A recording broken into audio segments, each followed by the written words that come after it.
dévoilé pendant le service. Nous parlons de quel service? Chaque jour, quand tu te réveilles le matin, tu vas au travail. À la fin du mois, il y a un miracle qui t'est réservé dans ton compte. C'est ton miracle physique. Quand tu es président, chaque fin du mois, il y a un miracle qui se présente à ta porte.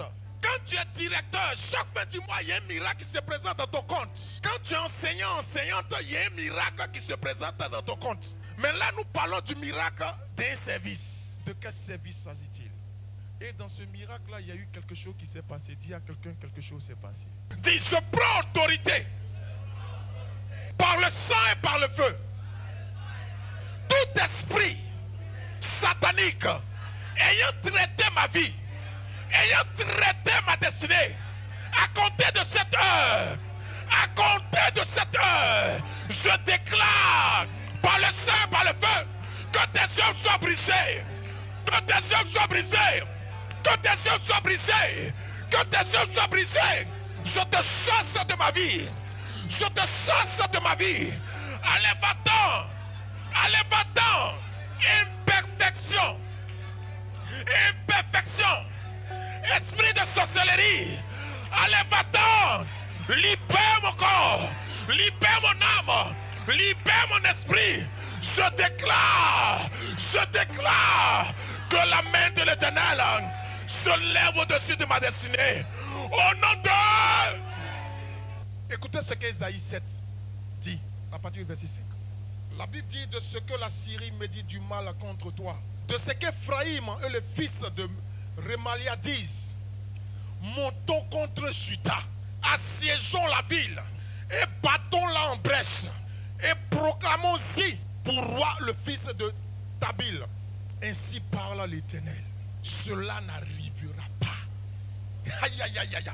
Je ne sais pas qui se cache derrière ta situation. Par ta foi, je dis, à compter de cette heure, tout ce qui avait été traité dans le secret contre toi sera dévoilé. Et la main de l'Éternel brisera le joug du dessus de ton cou.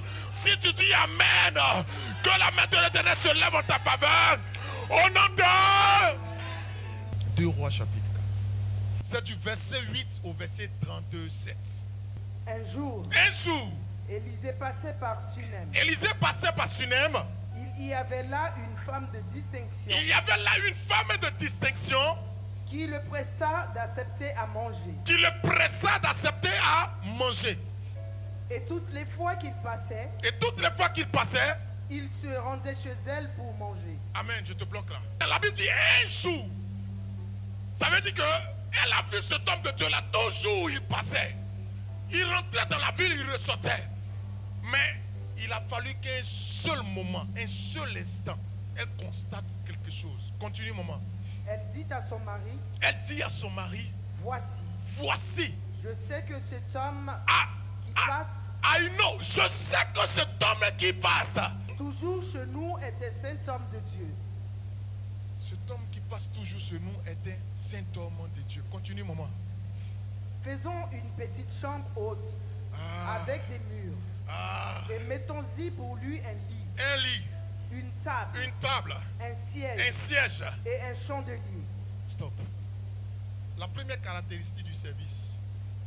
Le service de Dieu auprès d'un homme de Dieu, agréé de Dieu, déclenche la prophétie de ta vie. Regardez tout ce que cette femme est en train de faire avec son mari. Continue, maman, s'il te plaît. Afin qu'il s'y retire quand il viendra chez nous. Afin qu'il s'y retire quand il viendra chez nous. Continue, maman. Verset 11. Élisée étant revenu à Sunem, se retira dans la chambre haute. Continue. Et y coucha. Il dit à Géasi, appelle cette Sunamite. Géasi l'appela. Et elle se présenta devant lui. Oui. Et Élisée dit à Géasi, dis-lui, voici, tu nous as montré tout cet empressement. Continue, que peut-on faire pour toi? Ta mort. Frère, lorsque Dieu veut commencer à parler dans ta vie, il regarde l'empressement que tu as pour son œuvre. Quand Dieu veut commencer à parler sur ta destinée, il prend le temps d'observer quels sont les intérêts que tu engages pour lui son œuvre. Lorsque dans le service, tu ne trouves pas l'intérêt de Dieu, frère, Dieu n'a aucun intérêt en toi, il ne fait rien pour toi. Si dans le service du Seigneur, tu trouves ton intérêt dedans, ça veut dire que tu te bats. Dans le jargon de chez nous, on dit, quand tu mouilles le maillot, machata labra. Frère, le ciel est aussi obligé de mouiller le maillot. La Bible dit, cette femme s'est empressée. Pourquoi? Elle s'est empressée. Pourquoi? Frère, il y a des personnes, tu peux voir la manière de servir, mais tu ne peux pas comprendre la profondeur de leur cœur. Lorsque Dieu veut travailler dans ta vie, il regarde l'intérêt que tu as pour son œuvre.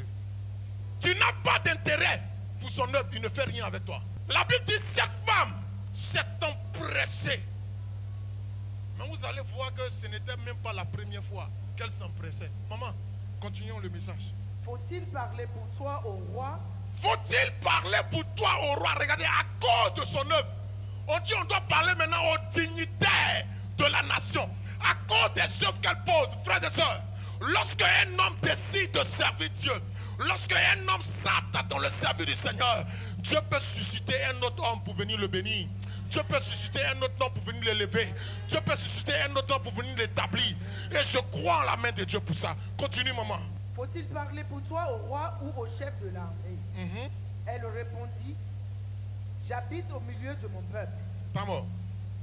Quelqu'un qui dit, j'habite au milieu de mon peuple. Ça veut dire que le peuple, c'est elle qui gère. Amen. Ça veut dire, quand ils ont des problèmes là, ça s'apporte au mien toqué. Donc tu vas aller leur parler là. Et même ils peuvent rien faire pour moi. Alléluia. Parce que c'est avec moi, ils viennent causer matin, midi et le soir. Même le roi, on cause ensemble. Maman continue. Et il dit, que faire pour elle? Que faire pour? Continuons. Géasi répondit, mais elle n'a point de fils et son mari est vieux. Et il dit, appelle-la. Géasi l'appela et elle se présenta à la porte. Élisée lui dit, à cette même époque. La Bible dit quoi? À cette même époque. À cette même époque. À cette même époque. Continue. L'année prochaine. L'année prochaine. Tu embrasseras un fils. La Bible dit, à cette même époque, ça veut dire, nous sommes dans le mois de mars, en 2024. Amen. À cette même époque-là, de l'année qui va suivre, est-ce que je peux déclarer une parole pour quelqu'un? Je ne sais pas à quoi tu t'attends, mais je vais te dire quelque chose. Le ciel est en train de s'ouvrir au-dessus de la destinée de quelqu'un. La Bible dit, à cette même époque de l'année prochaine, tu embrasseras un fils. Cette femme-là, elle a fait certaines choses que vous ne pouvez pas imaginer. Je vais entrer dans le côté prophétique de ce qu'elle a fait. Pour que tu comprennes. Frère, quelqu'un qui décide de te construire une maison, regardez comment le cœur de Dieu a été touché. Il n'est pas de Sunem, mais la dame a trouvé bon et nécessaire. Quand il arrive à Sunem, que son esprit soit en paix. Parce qu'il y a des âmes à gagner. Parce qu'il y a des âmes à transformer. Il faut que son esprit soit en paix, frère. Je sais où je puise ma force. Elle se trouve en Jésus-Christ de Nazareth. Chrétien, ouvre ton esprit. L'esprit est là. Dieu veut travailler, mais il attend des hommes et des femmes qui ont cette capacité-là de vendre leur corps, qui ont cette capacité de vendre leur âme pour son œuvre, s'il vous plaît. Regardez cette femme et regardez le contexte dans lequel on se trouvait.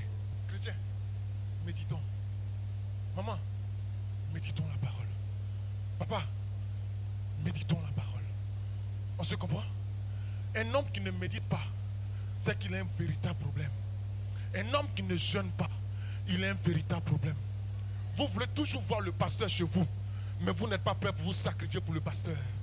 Vous voulez toujours voir le pasteur courir dans vos maisons, être en train d'intercéder pour vous, mais vous n'êtes pas prêt aussi pour le pasteur. Vous pensez que Dieu joue avec ses enfants?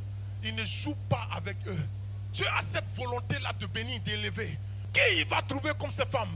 Prendre la chose de Dieu à cœur et se battre pour que cette chose-là monte. Qui il cherche?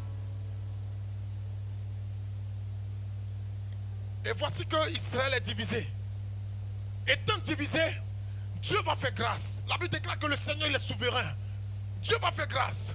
Nous avons au nord Israël, le royaume d'Israël, qui a été dirigé par aussi 20 rois.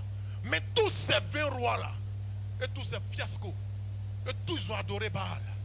C'est dans ce royaume-là que vous entendez parler du prophète Élie, du prophète Élisée. Ceux qui ont tué le prophète là, c'est ce royaume du nord là. Alléluia. Mais le royaume de Juda avait en son sein des hommes sur lesquels Dieu pouvait compter. Avait en son sein des hommes sur lesquels Dieu pouvait s'appuyer pour faire avancer le royaume. Mais malgré aussi les 20 rois qu'ils ont eus, il n'y en a seulement que 4 qui ont été loyaux à Dieu. Et c'est dans cet environnement d'Israël du Nord que l'histoire de la femme Sunem va apparaître. Ils sont dans une ville où tous les sacrificateurs ont vendu leur âme. Si on lit un peu en avant, vous allez voir que la femme va refuser la prophétie. Continue, maman. Écoutez. Amen. Continue, maman. Et elle dit, non, mon serviteur. Non, Seigneur. Homme de Dieu. Homme de Dieu. Ne trompe pas ta servante. Ne trompe pas ta servante. Pourquoi elle peut dire non? Seigneur, encore un prophète qui va venir me dire que je vais tomber enceinte. Non, Seigneur, ne me fais pas ça cette fois-ci. Pardon. Prophète, je crois en ton ministère, travaille. Mais moi, ne me donne pas prophétie. Elle a dit non. Pourquoi? Et la Bible dit, cette femme a refusé la prophétie. Parce qu'elle avait déjà rencontré certains prophètes qui avaient vendu leur âme. Lisez bien la Bible. Le Seigneur n'a pas dit confiez-vous en les prophètes. Il dit confiez-vous en mes serviteurs, les prophètes. Pourquoi? Parce que Dieu sait que dans la masse, il y a une catégorie qui lui appartient. Et il y a une catégorie qui ne lui appartiennent pas. Donc ils seront là pour pouvoir nous induire en erreur. Mais c'est à nous de les détecter et de savoir marcher selon le vent de l'esprit. Et c'est la raison pour laquelle la femme a refusé la prophétie. Mais elle pensait que c'était pareil. Elle pensait que c'était un gars qui avait livré sa vie à Astarté. Mais elle ne savait pas que celui avec lequel elle était, c'était quelqu'un qui était rempli de la présence de Dieu. Je déclare sur la vie de quelqu'un en cette heure. Même si tu ne crois pas, même si tu penses que ça ne peut jamais arriver, il y a une grâce quelque part qui se présente dans la vie de quelqu'un. Si tu dis Amen, que quelque chose se passe dans ta vie. Au nom de Jésus. La Bible dit, elle va s'armer de force et de courage pour bâtir une maison à l'homme de Dieu. Tout ce que tu fais dans la maison du Seigneur est spirituellement très prophétique et insensé. Écoute-moi très bien. Tout acte que tu poses dans la maison du Seigneur, ça c'est un. Et à la suite de la maison du Seigneur, là, quand tu le poses même dans la vie d'un homme de Dieu agréé de Dieu, alléluia, toute action que tu poses a un sens spirituel. La Bible dit, la première des choses qu'elle a faites, c'est une maison. Et elle a fait la chambre, c'était pourquoi? Pour que l'homme fasse quoi? Qu'il se repose, mais aussi qu'il prie. N'est-ce pas? Donc c'était le lieu où l'homme de Dieu attirait. Écoute, c'était le lieu où l'homme de Dieu attirait les anges célestes de Dieu pour descendre dans l'environnement. Pourquoi? Parce que la ville devait être gagnée au Seigneur. Mais il fallait un lieu pour catalyser l'esprit, pour disposer l'esprit, afin que l'esprit remue toute la ville. Donc cette femme a pris l'engagement de pouvoir bâtir une maison pour faire résider l'esprit de Dieu. Mais n'oublie pas, la Bible dit, ce que tu aimerais dans la vie de ton frère, quand tu finis de le faire, qu'est-ce qui se passe en retour? Dieu te le redonne, mais au centuple. Et comme cette femme a bâti une maison pour que l'Esprit de Dieu descende, donc c'est obligé, puisque la Bible dit que elle a bâti la maison au-dessus de sa maison. Donc en faisant de cette maison un lieu de retraite, je prie que ton cœur soit la maison du Seigneur. Amen. Je prie que ton âme soit la maison du Seigneur. Chrétien, quand tout ton corps appartient à Dieu, comme pouvait le dire le livre de Romains, frère, tout ce qui t'arrive n'est que phénomène de la spiritualité. Après la maison, qu'est-ce qu'elle a fait, s'il te plaît, maman? Et mettons-y pour lui un lit. Mettons-y pour lui un lit. Un lit. On dépose le lit pour faire quoi? Pour se reposer, n'est-ce pas? Elle fait un lit pour que le prophète se repose. En réalité, elle recherchait un repos.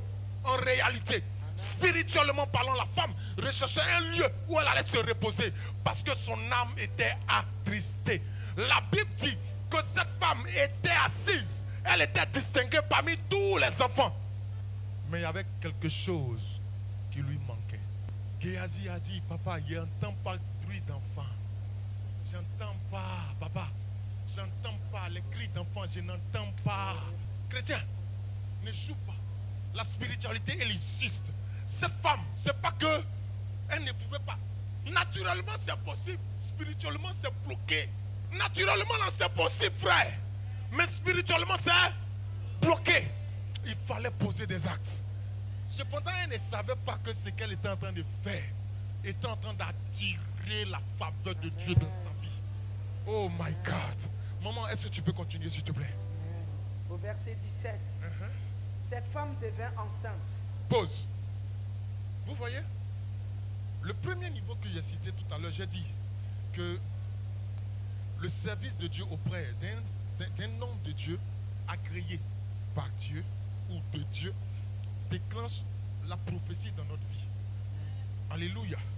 Maintenant, la deuxième caractéristique, c'est que pendant le service auprès d'un homme de Dieu qui est agréé par Dieu, Dieu emmène à la réalisation de la prophétie. C'est-à-dire, tu es dans le service, en plein service, Dieu descend. Et puis commence son œuvre. Tu ne vois pas Dieu descendre. Amen. Mais c'est dans la manifestation physique que tu constates qu'il est là. Dans la manifestation physique que tu constates que Dieu est en train de faire quelque chose au-dessus de ta vie. La Bible dit au verset, vas-y, 17, qu'est-ce qui se passe? 17. Cette femme devint enceinte. Et elle enfanta un fils à la même époque, l'année suivante, comme Élisée le lui avait dit. La Bible dit que cette femme-là, elle est tombée enceinte. Frère, elle avait reçu déjà des prophéties. Mais les prophéties là sont tombées à l'eau. Mais elle avait rencontré le fils d'un prophète. La Bible déclare que c'était l'homme de feu en son temps. Lorsque tu es accroché à ton père, regarde les attitudes de ton père, regarde comment ton père travaille. Élisée a su comment son père travaillait. Vous allez voir où Élisée s'est rendu. La Bible déclare que le prophète Élie était toujours à la montagne. Élisée aussi était toujours à la montagne. Frère, si tu me vois toujours à la montagne, ce n'est pas l'argent que je cherche. Je cherche son esprit. Et la Bible me dit que cette femme est tombée enceinte. Hébreux 2, verset 3, qui dit ceci. Car c'est une prophétie dont le temps est déjà fixé. Elle marche vers son thème et elle ne mentira pas. Seigneur, je ne sais pas ce qui se passe dans cette salle. Je ne sais pas qui attend quelque chose de toi. Mais je prie qu'aujourd'hui, que ton esprit se fasse sentir dans la vie de ces personnes. S'il y avait un esprit quelconque qui empêchait l'avancement, la percée, la fécondité, la montée d'un homme, d'une femme, Éternel, je déclare que ce joug-là soit brisé par le sang et par le feu.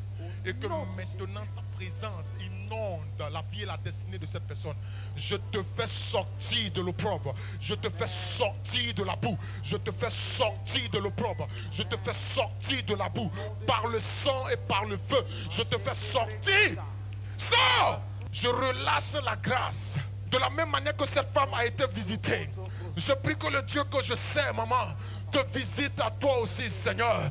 Éternel, je prie, Père, que ta grâce se manifeste, que ta bonté se manifeste, que ta fidélité se manifeste, que ton règne se fasse voir. Éternel, mon Dieu, mon roi, je ne sais pas. Excusez-moi, quelqu'un peut m'aider avec cette femme-là. Écoute, tu ne vas plus pleurer. Le temps de pleurs, ça va passer, c'est passé. C'est un temps de restauration. Je déclare que la main puissante d'Élohim, que la main puissante de Dieu, de la même manière que l'Éternel a visité cette femme, que le Dieu que je sais te visite, touche par la puissance du Saint-Esprit. Reçois sa grâce au nom de Jésus. Reçois sa grâce au nom de Jésus. Je déclare que le Dieu que nous servons, le Dieu de notre Père, Papa Kassi Sej, se révèle à toi. Hey! Merci pour sa vie. Je veux relâcher cette grâce dans ta vie, ma maman. Je dis que le Dieu qui m'a appelé à le servir depuis mon âge de 9 ans, ce Dieu-là va se montrer vrai pour toi, maman. Je déclare 5 years. Que le Dieu que je sais se souvienne de toi. Une restauration totale. Dieu va te restaurer entièrement. Quand Dieu va finir de te restaurer, maman, je vois une porte. On célébrera un mariage où on te verra toi dans cette maison. Ça ne sera pas ailleurs. Écoutez, lorsqu'une personne a la lumière de Dieu, on ne met pas cette lumière-là sous le boisseau, mais on met cette lumière-là où sur la montagne pour que tous la voient. Alléluia. C'est ce que Dieu veut faire dans la vie de plusieurs personnes ici. Écoutez-moi très bien, n'ayez pas peur. Ayez confiance en ce Dieu-là qui vous a appelé. Ayez confiance en ce Dieu-là qui vous a imposé. La maison dans laquelle vous vous trouvez, battez-vous jusqu'à votre mort. Car à la fin, l'Éternel restaurera la maison qui a été brisée. Après le lit, elle a fait quoi? Elle a déposé une table. La Bible dit dans le livre de Psaume 23, l'Éternel dresse une table en face de qui? L'Éternel dresse une table en face de qui? Les adversaires. Cette femme a posé la table, mais elle ne savait pas qu'elle venait à peine de mettre une table de division entre ses adversaires et elle. Frère, quand Dieu commence à te pousser à poser certains actes, ne parle pas, fais-les seulement. Quand elle a fini de poser la table, maman, qu'est-ce qui s'est passé? Elle a mis un siège. Un siège. Et un chandelier. Et un chandelier. Dis à quelqu'un, on ne me volera plus ma place. On ne me volera plus ma place. Je ne sais pas si je parle à un chrétien. On ne prendra pas ta place. Cette femme a décidé de mettre un siège pour que le prophète s'asseye, pour sécuriser sa position. Ne pensez pas que quand vous servez Dieu pour l'homme de Dieu. Vous servez Dieu pour vous-même. Elle a positionné la table. Elle a positionné le siège. Homme de Dieu, assieds-toi. Parce que je sais que si tu es assis, c'est que mon problème est fini. Quand l'homme de Dieu s'est assis, il a respiré. Frère, est-ce que vous savez que la Bible déclare que le père d'Élisée était un homme. Tout ce qu'il dit, il était comme Samuel. Ça ne tombe pas à terre. Après le siège, elle va déposer quelque chose qui est d'une manière particulière. Elle a déposé quoi? Un chandelier. Un chandelier. Frère, quand Israël se balade avec le tabernacle, pour nous, là, ça devient chandelier. Frère, quand tu déposes le chandelier, tu commences à prier. Tu sens une présence. Ce n'est pas bruit, c'est vrai, frère. Je le vis matin, midi et le soir. Et le prophète maintenant avait toutes les clés nécessaires pour faire descendre le spirituel dans le physique. Et quand il a fait, quelque chose va commencer à se passer. Maman, continuons le message. Au verset 18. Verset 18. L'enfant grandit. L'enfant grandit. Et un jour qu'il était allé trouver son père vers les moissonneurs. Un jour, il était allé trouver son père vers les moissonneurs. Il dit à son père. Il dit à son père. Ma tête. Ma tête. Ma tête. Le père dit à son serviteur. Porte-le à sa mère. Porte-le à sa mère. Le serviteur l'emporta et l'emmena à sa mère. Et il l'emmena à sa mère. Et l'enfant resta sur les genoux de sa mère. Jusqu'à quand? Jusqu'à midi. Jusqu'à midi. Puis il mourut. Il mourut. Hey, frère, on vient nous dire que la prophétie meurt. Dis à quelqu'un, tchétché, ça ne peut pas se passer. Nous avons lu Ésaïe 7, verset 7. La Bible dit quoi? La Bible dit, cela ne se passera pas. Cela n'aura pas lieu. Ah, chrétien. Cette femme, elle a battu de son temps pour honorer le Dieu de l'homme de Dieu. Comment se fait-il que tandis qu'elle se bat, il y a les esprits de réclamation de son sang qui s'élèvent contre elle, prennent la vie de son fils. Maintenant, c'est l'attitude que la dame a eue qui a étonné le monde entier. Maman, allons sur l'attitude de la dame. Au verset 21. Maman, continue s'il te plaît. Elle monta le coucher sur le lit de l'homme de Dieu. Merci. On va commencer maintenant à faire ce qu'on appelle la proclamation prophétique. Si tu es dedans, c'est pour toi. La Bible dit qu'elle s'est levée. L'enfant, il est mort. Mais elle s'est levée, elle a pris l'enfant. Elle envoie l'enfant sur le lit du prophète. Le lit était le lieu où l'homme de Dieu dormait. Son esprit se reposait sur le lieu. Et il y avait la présence de Dieu dans la chambre. Elle prend son fils qui est mort. Elle le dépose sur le lit de l'homme de Dieu. Tandis que sur le lit de l'homme de Dieu, il y a l'esprit du prophète là-dessus. Pourquoi elle a envoyé l'enfant là-bas? Parce que c'est le prophète qui a donné la prophétie. Non? Qu'est-ce qu'elle va faire la suite, maman? Ferma la porte sur lui et sortit. Elle ferme la porte sur lui, frère. Quand tu es dans une atmosphère, tu sens la présence de Dieu. Ferme la porte sur toi. Ne t'occupe pas de ton frère et de ta soeur. Si tu sens que tu entends de prier, que tu sens que la présence de Dieu est là, elle est fertile pour toi. Ferme tout. Ne t'occupe pas de maman, ne t'occupe pas de papa. Reçois pour toi avant de donner la suite à quelqu'un. Continue, maman. Elle appela son mari et dit. Elle appela son mari et dit. Envoie-moi, je te prie, un des serviteurs et une des ânesses. Je veux aller en hâte vers l'homme de Dieu. Continue. Et je reviendrai. Et il dit. Pourquoi veux-tu aller aujourd'hui vers lui? Ce n'est ni nouvelle lune, ni sabbat. Elle répondit. Tout va bien. Pas mort. Voici quelqu'un qui a problème. Voici quelqu'un qui est en face d'un danger imminent. Frère, son mari est en train de travailler au champ pour qui? Est-ce qu'au départ on nous a dit que son mari était au champ? Il était à la maison. Depuis qu'ils ont eu enfant, le monsieur travaille. Il travaille pour qui? C'est pour l'enfant, il travaille. Et comment se fait-il que l'enfant juste la mal à la tête et puis il meurt? Donc comme elle connaissait l'esprit de son mari, n'inquiète pas.